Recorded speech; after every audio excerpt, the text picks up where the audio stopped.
εποχή των μνημονίων ακόμα. Τα περισσότερα κοινωνικά ιατρεία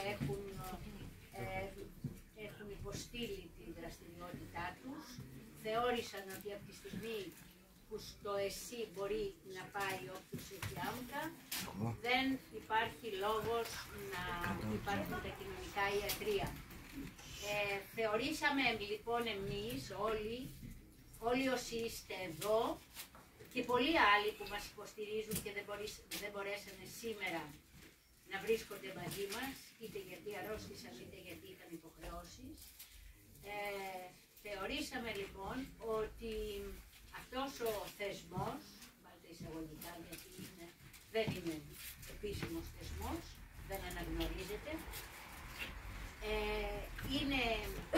δεν είναι μόνο για να προσφέρει φροντίδα υγείας σε όλα τα επίπεδα στον κόσμο που καθώς καταραίει το ΕΣΥ δεν μπορεί να αντιμετωπίσει με κανένα τρόπο τα προβλήματα της υγείας του, αλλά εδώ αγωνιζόμαστε για μια άλλη υγεία σε μια άλλη κοινωνία. Εδώ δεν υπάρχει ο γιατρός ή αυτός ο θεραπευτής που έχει τη γνώση και ο ασθενής ο οποίος δεν έχει καν λόγο και δεν έχει λόγο είτε από πεποίθηση όσων προσφέρουν τη φροντίδα υγείας είτε γιατί δεν υπάρχει χρόνος έτσι όπως είναι υποστελεχωμένες όλες οι δομές υγείας. Θεωρούμε λοιπόν ότι έχει λόγο, ότι πρέπει να συμμετέχει σε αυτή τη διαδικασία που αφορά την υγεία του και να συμμετέχει κυρίως όταν πια δεν θα έχει μεγάλο πρόβλημα, προσφέροντας σε άλλους. Μπαίνοντας δηλαδή μέσα στην αλυσίδα της αλληλεγγύης. Γιατί είμαστε σε μια εποχή που έχουν διαραγεί οι κοινωνικοί δεσμοί, που έχουν εξατομικευτεί όλοι, υπάρχει τεράστια αποξένωση και οι άνθρωποι νιώθουν πάρα πολύ μεγάλη μοναξιά, πάρα πολύ μεγάλη δυσφορία μέσα σε αυτές τις συνθήκες που αν προσθέσουμε και την ακρίβεια, τον πληθωρισμό, την αγωνία για το αύριο, καταλαβαίνει κανείς πόσο μεγάλη επίπτωση έχει αυτό στην υγεία, τη σωματική και την ψυχική.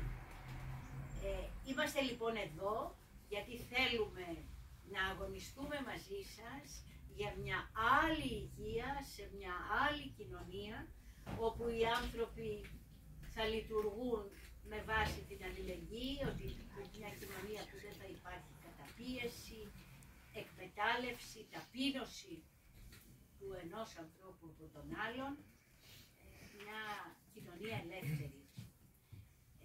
Έχουμε με αυτή την ευκαιρία της Β' έχουμε είμαστε σε δύσκολη θέση και πρέπει να σας ανακοινώσουμε ότι αυτός ο χώρος που φαίνεται μικρός αλλά είναι πολύ λειτουργικός για το κοινωνικό ιατρείο, μας ανακοίνωσε ο ιδιοκτήτης ότι θα τον πουλήσει για Airbnb, όπως όλα στην περιοχή, και ψάχνουμε για άλλο κτίριο. Παρ' όλα αυτά εμείς θα μείνουμε, θα το παλέψουμε να μην φύγουμε και έχουμε φίλους και υποστηρικτές και συντρόφους που θα βοηθήσουν σε αυτόν τον αγώνα. Γιατί σε αυτό το χώρο γίνονται και πολλά άλλα πράγματα. Έλεγα πριν για τη μοναξιά των ανθρώπων στη σημερινή εποχή της κρίσης. Εδώ γίνονται ομάδες, από ομάδες ψυχοθεραπείας, σχέσεων, ομάδες χειραφέτησης γυναικών, επίσης ομάδες πλεξίματος, ομάδα μουσικής, πάρα πολλές ομάδες που βοηθούν στην ανάπτυξη της συλλογικότητας που μας λείπει και αυτές οι ομάδες με τη δικιά σας τη συνδρομή θα γίνουν πολύ περισσότερες. Χαιρόμαστε που είναι μαζί μας και ο Κώστας ο Παπαδάκης, πάρα πολύ γνωστός αγωνιστής δικηγόρος που ήταν και επικεφαλής της Ανατρεπτικής Συμμαχίας για την Αθήνα και έχει εκλεγεί στο Δημοτικό Συμβούλιο, ένας άνθρωπος που τρέχει από το πρωί του το βράδυ για το κοινωνικό σύνολο, για τους ανθρώπους που διώκονται, για όλους τους ανήμπορους που έχουν ανάγκη από τη συνδρομή του για να μην μπλέξουν και καταστραφεί η ζωή τους στα νύχια της γραφειοκρατίας, ιδιαίτερα της δικαστικής. Χαιρόμαστε που είναι μαζί μας η Χρύσα Ηλίκου, η οποία μας βοηθάει πάρα πολύ και ιδιαίτερα σε αυτό τον αγώνα που πρέπει να δώσουμε για να μην καταστραφούν οι δομές της απεξάρτησης, οι δημόσιες δομές της απεξάρτησης, γιατί αυτό το κίνδυνο αντιμετωπίζουμε. Η κυβέρνηση του Μητσοτάκη ετοιμάζεται να ιδιωτικοποιήσει τα πάντα.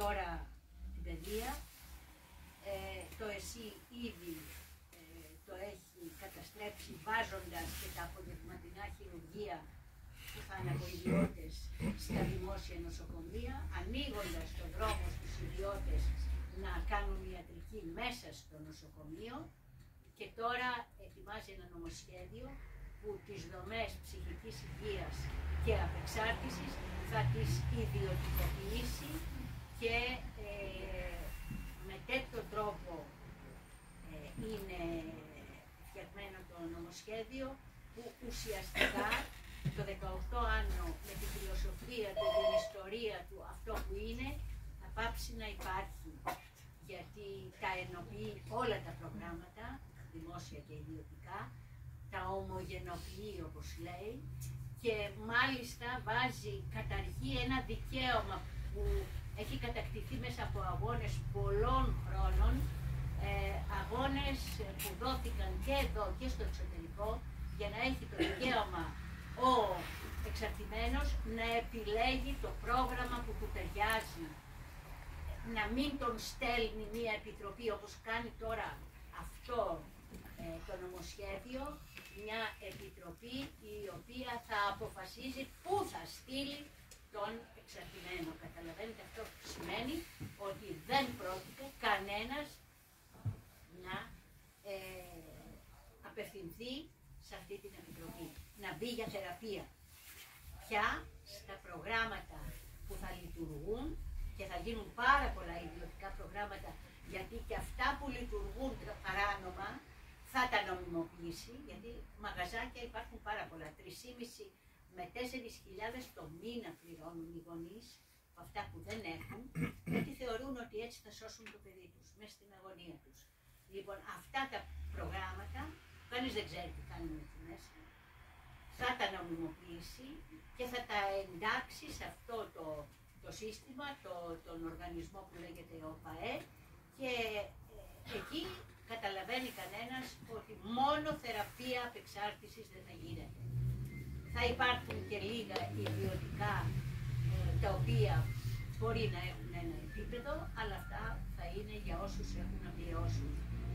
Η μεγάλη μάζα των εξαρτημένων θα πεθαίνει στις πιάτσες, και αυτό κάνει αυτό το νομοσχέδιο. Ουσιαστικά τα βάζει με τους εξαρτημένους και αφήνει την εξάρτηση να αναπαράγεται, γιατί είναι κοινωνικό φαινόμενο, δεν είναι αρρώστια όπως γνωρίζουν, και μάλιστα χρονία ανίατη και αυτοπροκαλούμενη αρρώστια του εγκεφάλου.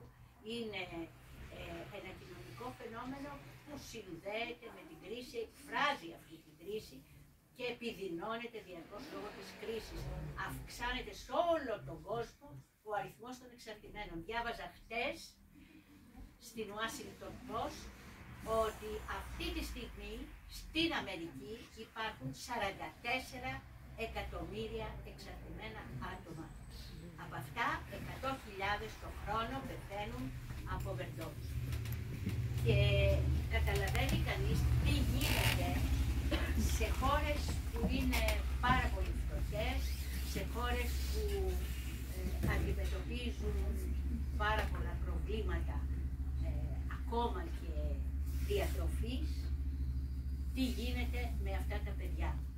Έχουν εγκαταλειφθεί στη μοίρα τους. Και βέβαια θα μπορούσε κανένας να πει ότι στην Αμερική, η κατάσταση στην Αμερική είναι μια απάντηση σε αυτό που επιχειρεί η κυβέρνηση, γιατί στην Αμερική δεν υπάρχει δημόσια απεξάρτηση, δεν υπάρχει δημόσια υγεία. Γι' αυτό πεθαίνουν 100.000 Αμερικανοί το χρόνο. Είναι λοιπόν αναγκαίο να συσπηρωθούμε, να δώσουμε αυτή τη μάχη. Γιατί βρισκόμαστε σε ένα κρίσιμο σημείο. Πιθανώς, εάν δεχτούμε αυτό που γίνεται, αυτή την καταστροφή, το έγκλημα που ετοιμάζεται, πιθανώς να μην υπάρχει πια το 18 άνω και οι δημόσιες μονάδες απεξάρτησης, αν περάσει αυτό το νομοσχέδιο.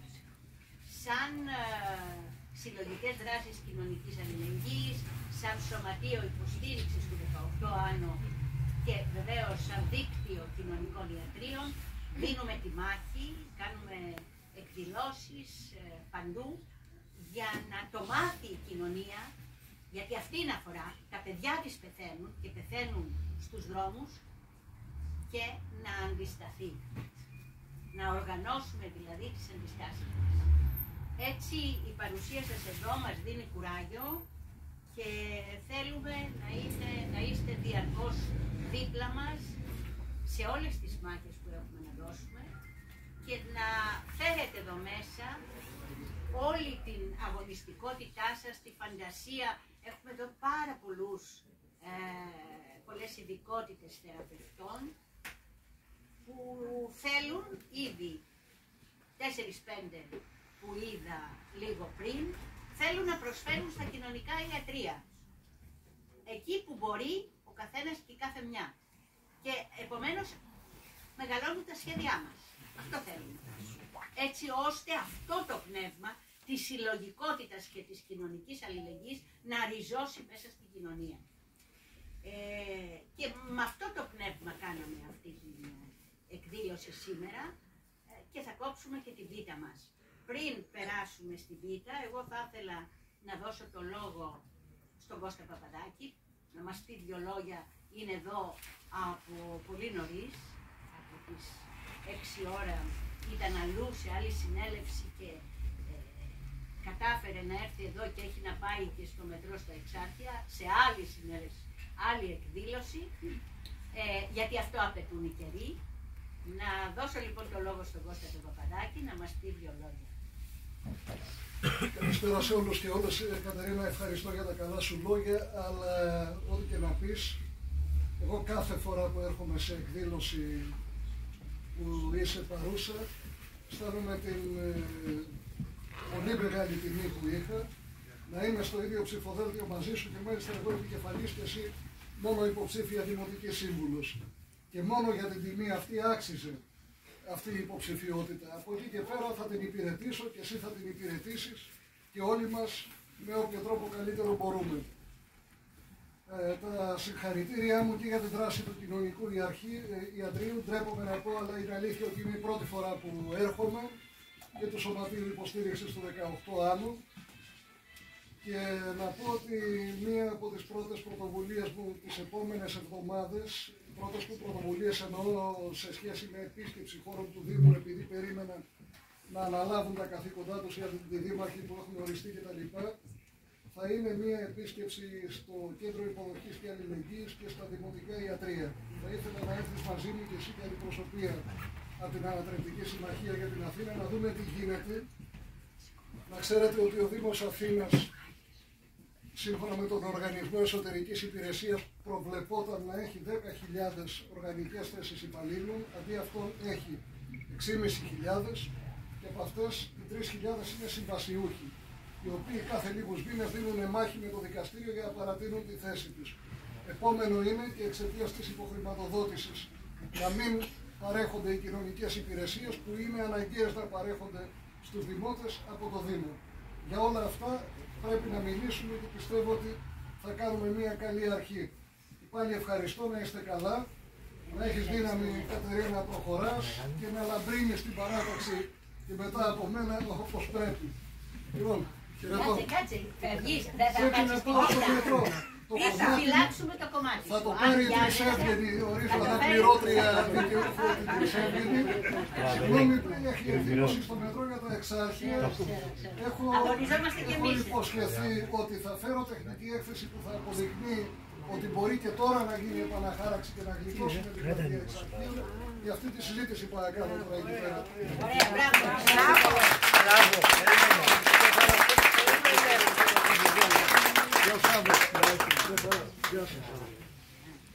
Λοιπόν, άλλος που θέλει να πει δυο λόγια. Χρήστα, θέλεις να πεις δυο λόγια? Ναι, να πω γεια σας, καλησπέρα σε όλες και όλους. Χαίρομαι πάρα πολύ που είμαι εδώ σήμερα μαζί σας. Έχει πολύ ζεστασιά χώρος και αυτό με ανακουφίζει σε αυτές τις εποχές που ζούμε. Εγώ θαυμάζω πάρα πολύ την κυρία Μάτσα πολλά χρόνια για το έργο της, οπότε όταν έμαθα το τι πρόκειται να συμβεί, είπα ότι είμαι στη διάθεσή σας να βοηθήσω όσο μπορούμε. Τα μέσα δυστυχώς, τα συστημικά, δεν ενδιαφέρονται να παρουσιάσουν τέτοια ζητήματα. Υπάρχει μια σιγή, οπότε όπως μπορούμε εμείς θα παλέψουμε γι' αυτό. Ευχαριστώ πάρα πολύ για σας.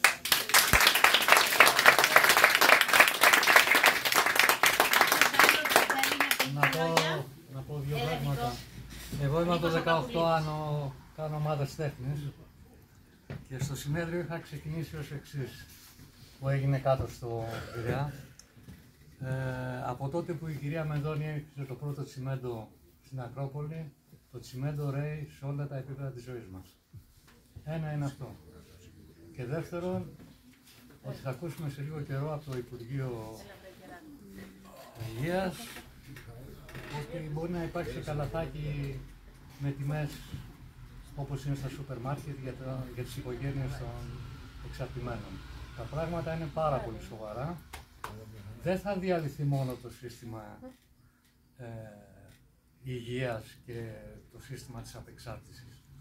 Θα διαλυθεί και η φιλοσοφία. Αυτό είναι το βασικότερο. Από εκεί ξεκινάνε. Δεν ξεκινάνε μόνο στο πρακτικό σημείο. Αυτό που μας τους ενδιαφέρει είναι να ζήσουμε όπως θέλουν αυτοί. Αυτά. Πολύ ωραία.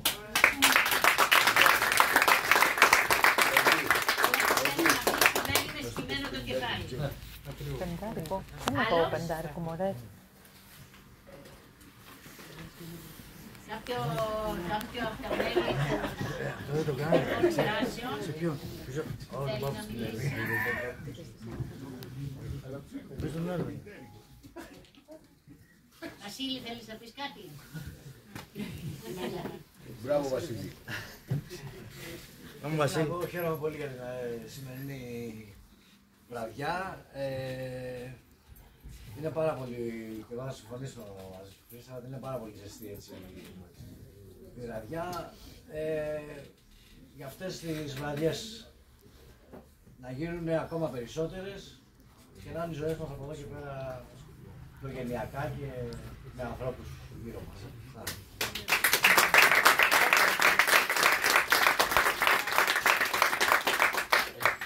Άλλος? Σάβα, δεν θες να πεις δυο λόγια? Λοιπόν, καταρχήν είναι δύο λόγια προς την οικογένειά μου, έτσι. Δεν εννοώ και δεν μόνο εννοώ όλους. Είναι γνωστό, δηλαδή, ότι η σχέση που έχουμε και η Κατερίνα και εγώ δεν είναι μια τυπική σχέση, δεν είναι μια σχέση απλώς πώς θα διαχειριστεί η πολιτεία ή η κοινωνία ένα από τα πιο μεγάλα της προβλήματα, όπως είναι αυτό της εξάρτησης. Η σχέση είναι άμεση. Είμαστε, όχι απλώς με εσάς, είμαστε μέλη της ευρύτερης οικογένειας που συναπαρτίζουμε. Σε μια κοινωνία απόλυτης εξατομίκης, όπου οι κρατούντες διαρκώς μας λένε ό,τι και αν έχεις, και για το οποίο φτάνει αυτή, είναι δικά σου ατομική ευθύνη. Ατομική ευθύνη τα τέμπη, ατομική ευθύνη κάθε καταστροφή που μας συμβαίνει καθημερινά, σε όλα τα επίπεδα. Φταίς εσύ. Έφταιγε εκείνος ο σταθμάρχης που βιώσα εγώ, ένας, φταίει ο άλλος εκεί. Οι μόνοι που δεν φταίνε είναι το σύστημα, οι κρατούντες, οι κυρίαρχοι που μας στέλνουν με το κεφάλι κάτω. Λοιπόν, έχουμε πει και είναι το 18 άνω οι συλλογικές δράσεις, ο σύλλογος εδώ πέρα, το κοινωνικό δίκτυο, το δίκτυο αλληλεγγύης των κοινωνικών ιατρίων, ένας φάρος ελπίδας. Οι φάροι είναι για να μας προσανατολίζουν, να μην πέφτουμε στα βράχια. Και υπάρχουν πολλοί ύφαλοι και βράχια μπροστά μας. Αλλά έχουμε ένα φάρο. Το φάρος αυτός είναι ο φάρος για ελπίδα. Ότι θα μπορέσουμε να, όχι να γλιτώσουμε απλώς αυτούς που υποφέρουν, να ακούσουμε τον πόνο τους. Να ακούσουμε τι μας λένε. Εκείνο που είναι το πρόβλημα πάντοτε, και όσα ξέρω εγώ λόγω της 55χρονης διαδρομής με την Κατερίνα, είναι πάνω μισό αιώνα και πάνω. Είναι το πρόβλημα, δεν είναι τι θα πούμε εμείς. Δεν μπορείς να πεις τίποτα αν δεν ακούσεις. Αν δεν ακούσεις, όχι τα τυπικά λόγια, αν δεν ακούσεις εκείνο που λέγεται με ανίποτα λόγια. Λοιπόν, δεν είναι ένας διάλογος απλά. Χωρίς εκείνο εκεί που, αν θέλετε και στο συγκεκριμένο χώρο, αυτό που λέγεται, δεν είναι ο θεραπευτής από τη μια, ο θεραπευόμενος από την άλλη, οικογένειά και οτιδήποτε άλλο, είναι η σχέση. Αυτό που φαίνεται σαν μεταφορικό, σαν ποιητικό, σαν ρομαντικό, είμαστε όλοι μια οικογένεια, δεν είναι αυτό. Είναι αυτή η σχέση συλλογικότητας που θέλουν να καταστρέψουν σε μια κοινωνία εξατομίκευσης. Όπου το μόνο που σου λέει, κοίτα το κεφάλι σου, κοίτα το συμφέρον σου και τίποτα άλλο. Και άσε με εμένα να τα τρώω όλα. Εκεί πέρα πάει. Λοιπόν, η αντίσταση απέναντι σε όλες τις εξουσίες που γίνεται εδώ θα συνεχιστεί μέχρι τέλος. Ξέρουμε ότι πολλά απεργάζονται ενάντια στην υγεία και στην απεξάρτηση. Πολλά εργάζονται ενάντια σε όλους τους εκμεταλλευμένους και καταπιεσμένους και ταπεινωμένους αυτής της κοινωνίας. Και ξέρουμε να πούμε ότι πολλές φορές έχουν κινήσει καμπάνιες δυσφήμισης και συκοφάντησης και προβοκάτσιας ενάντια σε εμάς εδώ πέρα. Δεν θα περάσουν. Δεν θα δεχτούμε τον καθημερινό φασισμό να γίνει αποδεκτός. Γιατί προς εκεί μας τρέμουνε. Όλοι τους είναι κασιδιάριδες, με τον ένα ή τον άλλο βαθμό. Λοιπόν, τέρμα με αυτούς. Βλέπουμε την κατεύθυνση που έχει ήδη στην πράξη δείξει. Πως οι σκιές που είχαν μετατρέψει τους ανθρώπους γίνονται όχι απλώς άνθρωποι, αλλά πραγματικά άνθρωποι με όλη τη σημασία της λέξης. Όλα τα παιδιά του 18 άνω. Εντάξει. Λοιπόν, προχωράμε, δεν σταματάμε και προχωράμε με άλματα και όχι βήμα-βήμα.